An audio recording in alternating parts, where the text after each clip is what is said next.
Chapter 23. Chapter 23 is called Marriage Problems.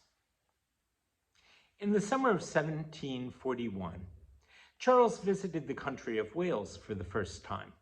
He planned to start his preaching in Glamorgan, of which Robert Jones was the reigning squire. The squire sent word that he wanted to see Charles, so Charles went to Fonman Castle to visit him. As soon as the two men were together, Jones started to laugh uncontrollably. Charles went to him, concerned for the man's state of health. "Is anything wrong, sir?" he asked. Jones caught his breath and wiped his eyes with his kerchief. "My laughter is inexcusable, Mr. Wesley," he said. "It's just that you are such a surprise to me." "How so?" asked Charles. "I've heard such wild tales about you," Jones explained, "that I expected to find you a crazy-eyed, red-faced, hair-shirted fanatic. Instead, you're the very model of a proper London clergyman." "Say rather Oxford and Bristol," said Charles, "and you'll not be far wrong. As yet, I've preached little in London." "Did you attend Oxford too, perhaps?" said Jones. "I did, sir." In a few moments, the two men discovered that they had been at Oxford at approximately the same time, and Charles only marveled that Robert Jones had not known of the Holy Club's existence. "Sometimes it seemed that all of Oxford must be ridiculing us," said Charles. "It just shows how one's troubles are magnified in one's own eyes." "Well," said the squire, I called you here thinking to reprimand and silence a troublemaker. Instead, sir, I beg you to make my castle your home, whenever you are in the vicinity." Charles was happy to oblige, since he found much to admire in the squire, and the two soon became fast friends. Indeed, he won not only Robert Jones, but all of Jones's household over to his way of thinking. Another squire, whom Charles met through his association at Fonman Castle, was Marmaduke Gwyn of Garth. Gwyn had always favored Howard Harris, a field preacher who had much in common with the Wesleys, and he found Charles's brand of religion very much to his taste. Charles knew that Squire Gwyn had several daughters, but he had never met any of them until the summer of 1747. On that day, August 24th, he met two of them, Becky and Sally. Charles was 40 years old, Miss Sally only 20. But Charles lost his heart to her immediately. When Charles had left Georgia, Governor Oglethorpe had urged him to marry as quickly as possible. Charles, however, had not met any young lady who seemed worthy of taking to wife. Therefore, he had not objected when John suggested an agreement between them shortly after their mutual conversion. The two brothers solemnly promised each other they would neither marry nor take any steps toward marriage without the other's prior knowledge or consent. This action on their part seemed like a wise precaution.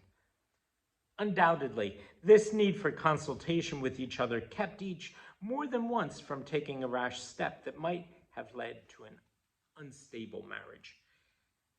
True to his promise, Charles did not speak of his love to Sally until he had talked the matter over with John.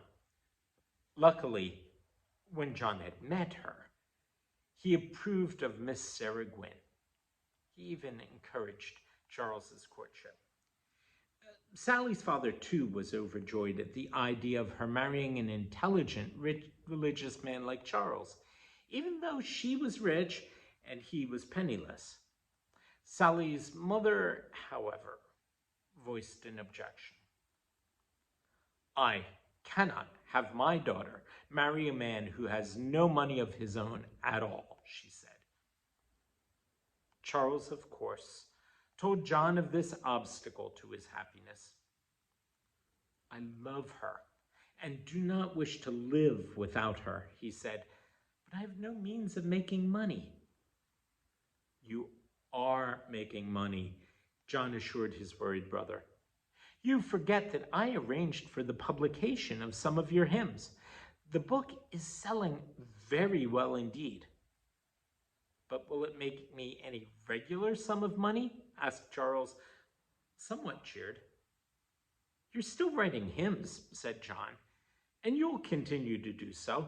You can have £200 clear now, and I'll guarantee that you can count on at least £100 a year hereafter. Do you think that will be enough to satisfy Mrs. Gwynn? I can but write her and see, said Charles. He sat down and wrote her immediately, setting forth his financial situation as clearly as he could. Till now, I neither knew nor cared what my writings were worth, but the book I'm now publishing will bring in more than £200 clear. After he had written that much, he stopped and thought for a moment before he took up his pen again. Permit me to add one thing more.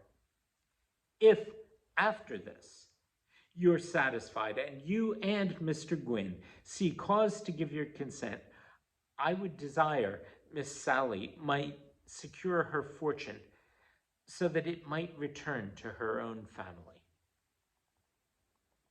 His heart almost stopped at the idea of Sally's dying while he himself was yet alive. But he added, I seek not hers, but her. And if the Lord should give and take away, I shall want nothing on earth. Mrs. Gwynn's objection was overcome by Charles's letter, as much as by the fact that he was assured £100 a year, and the marriage day was set for April 8th, 1749. Just as Charles and John were setting out on their journey from Bristol to Garth for the wedding, though, John decided he did not agree to it after all, that it was not right for Charles. We shall go to Wales, John said, for I've promised to preach there, but I will not go to Garth. And indeed, it seemed John meant what he said. He stopped at several places to preach, and every time he did, Charles felt like crying out, "You're to preach a wedding service, not a sermon on sin." He was so nervous that his stomach started to bother him again, as it did so often when his emotions were affected. The wedding day was to be April 8th, and at dawn on the 7th, they were at Fonman Castle, miles away from Garth. Charles was almost beside himself with worry and distress when finally John agreed to go at least to the Gwynn family and talk matters over. They rode, with Charles pacing them like wild men. Their horses were all in a lather, but they reached Garth in time for breakfast. After breakfast, Charles had the chance to be alone with his bride, while John closeted himself with her parents. Neither of the couple knew what went on behind those closed doors, but whatever it was, it worked for their benefit. The next day, John himself officiated at the marriage of Miss Sarah Gwynn and Mr. Charles Wesley. The newly wedded pair spent their 2 weeks' honeymoon at Garth, with Charles preaching twice a day in neighborhood churches. After that, they set up housekeeping in Bristol, and Charles continued to travel out from there, cheerfully leaving his bride behind. This, at least, is how he spoke of his itinerant preaching in letters to his brother John. He had to make John believe that marriage was in no way interfering with the work of gospel spreading the two brothers had mapped out for themselves. I forgot my wife as soon as I left her, and I felt more zeal, more life, more power than I had felt for years. Sally, however, was not so happy to be left alone. And for a while, Charles took her with him. She could not stand the hardships that were necessary, though, so she begged Charles to let her sister Becky come stay with her. Sally was a very sociable little person. Used to a big family and many visitors coming and going, she liked to have people around her, invited many to her new home in Bristol, too. When Charles was home, though, he soon put a stop to Sally's habit of holding open house. Method is everything, he told her firmly. I've always ordered my life and must insist that ours together be ordered too.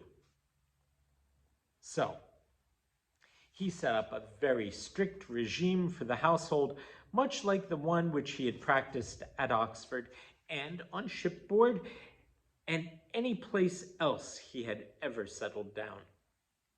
He would rise at 4, spend his mornings in reading or writing. He would spend his afternoons in visiting ministerially from house to house.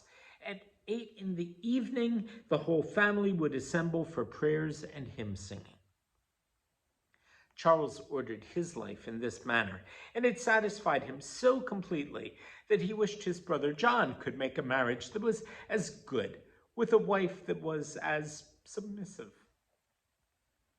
The Methodist societies, which he and John had created during the years since their conversion, had all been glad when Charles married so fine and religious a girl as Sarah Gwynn.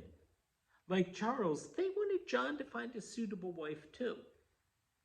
John, however, upset things by falling in love with a completely unsuitable woman. Grace Murray was a widow whose conversion had been brought about through the reading of the same chapter in Romans as had so strangely warmed John's heart at Aldersgate. She had written an account of her conversion for Charles in May of 1740, and it was he who accepted her as a member of the society of the people called Methodists. For many years, Grace was just another Methodist helper. She traveled about with both brothers in the capacity of waiting maid until Charles's marriage. Then she traveled alone with the saint-like John, keeping house for him whenever he settled long enough in one place to take up residence. One time, John chanced to fall very ill. Grace Murray nursed him back to health. Quite understandably, he became more and more dependent upon her. Finally, he realized that he loved her. By the time Charles learned about this, however, John had failed to keep the solemn promise he and Charles had made to each other back in 1738. He had asked Grace to marry him without first consulting Charles. Charles was exceedingly hurt by this lack of faith on his revered brother's part. For 20 years, he had looked up to John, believing his brother could never do anything wrong. Now, he had broken a trust that Charles had considered sacred, one in particular that Charles himself had honored. This was more than Charles could bear, and he determined to stop a marriage that he knew was all wrong.